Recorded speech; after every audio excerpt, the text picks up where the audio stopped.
We'll move on into the work session. If you will, we'll have a word of prayer before we start. Father, again, we come to you and we thank you for the day, and we just thank you for the blessings that you've given us. And we ask you to continue to watch over us. We thank you for this holiday season that we're in, and help us to be mindful of the true meaning of what this is about. And we'll stay focused on you. And we ask you to watch over us, lead, guide us, direct our lives. In Christ's name we ask. Amen. Amen. Okay. Under unfinished business, one of us is going off. Fire chief.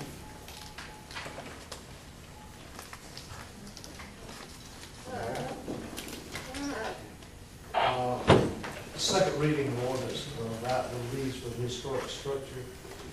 Site.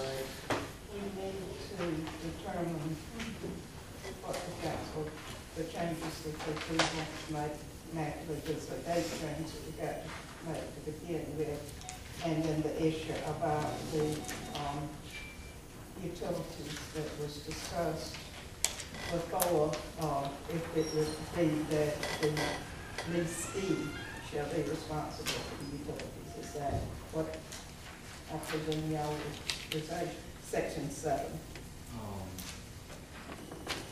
Yes, my initial thought early on was that during the renovations, the city would, I think, should be responsible because they're going to have a lot more utility expenses during that time. right, but then when it's Complete. okay. Right. Now in thinking about this over the past couple of weeks, I guess in order to catch their vision of maybe being some type of downtown welcome center for the city, I know they had mentioned that. I kind of casually mentioned to them that there could be a possibility of us maybe contracting for some type of service with them for utility costs in the future, but once again, that's something that we might want to look at and consider at that time. So there is a possibility, and I didn't want them to think that we as a council were just completely against the idea of us working together and looking at something.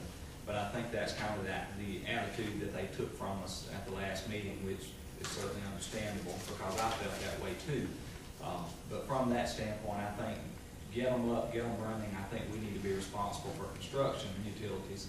And then from there, if we can work out something where they can be a venue of support to the city, then we might be able to contract something then, right? I think that's a good point. Okay, we need to be sure that Those utilities separated down there in those two buildings. that the lease actually starts once it's, and it goes during the portion of the 14 months that they are given for repairs. So what we need somehow then to say that the city or lessor shall be responsible for all utility expenses during renovations. Yeah, that's us. Yeah. And And I think in wording that, we need to, I know you mentioned a time frame, but Yeah. I mean, we could renovate from now to Jesus Oh, coming that's back. right. So we need to somehow put during renovations up to, I don't know, how Their long time is of reasonable, right? The time of opening. Yeah, that would be good. Well, 14 months is what was in here, that it said that they had to get it done. Okay.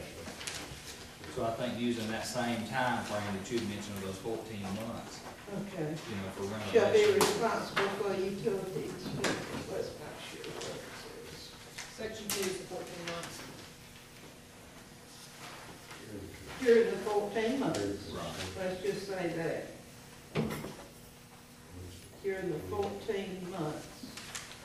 And the leasing,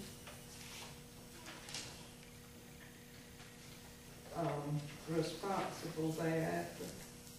And any major repairs. No, the city's got to stay for the major repairs. Right. I think, let's go there.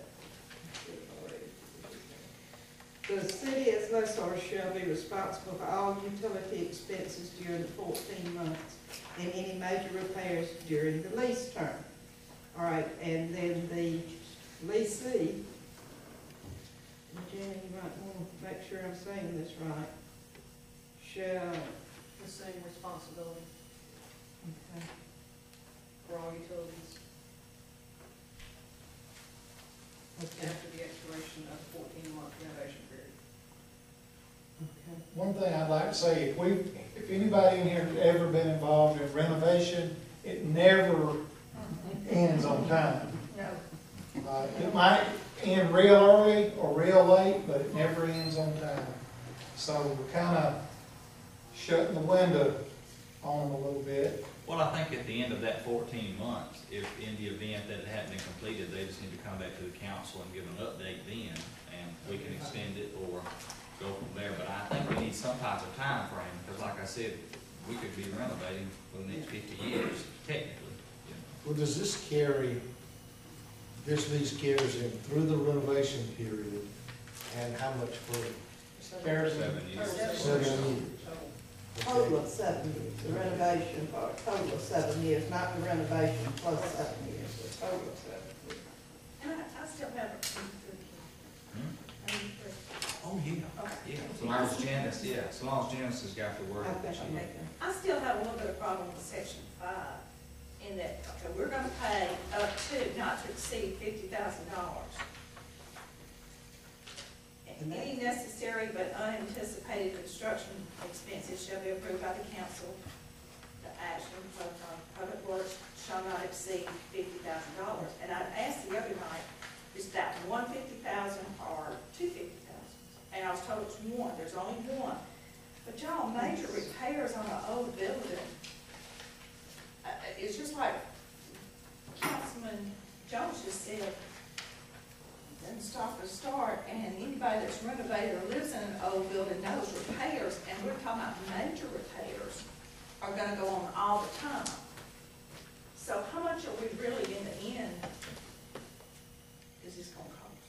Well, this 50,000, I think, was set Because because it's a public works project. Right. And with them doing the labor, providing the labor in this, it should work to the text. The labor and the materials together, a rough estimate at the time they started was $115,000. So they figured $65,000 on the labor. And I agree with you, but if you want a clause, it's gonna have to be something unforeseen. I mean, they could get into the attic space and run into something, I realize, but we've, of course, we had a structural engineer to evaluate it prior to them looking at it and making the agreement. And he will have to come back and inspect it periodically during construction or repairs. So it'll have to meet what he says. There's pretty much everything that they have, that's wrong with the building, they have seen, because it's been an evaluation. The only thing that I can think of that might run into some more would be the attic space. Now, naturally, he wasn't able to do a thorough inspection of the attic space, which consists of, excuse me, the rafters, seating joists above the second level. He did look at the roof, the tin, and all that, facades on both ends, on the outside, up there, and underneath, and of course, the inside of the building. So are you saying, Tex, that you feel like, I mean, that there's a possibility it's gonna go over the 50,000?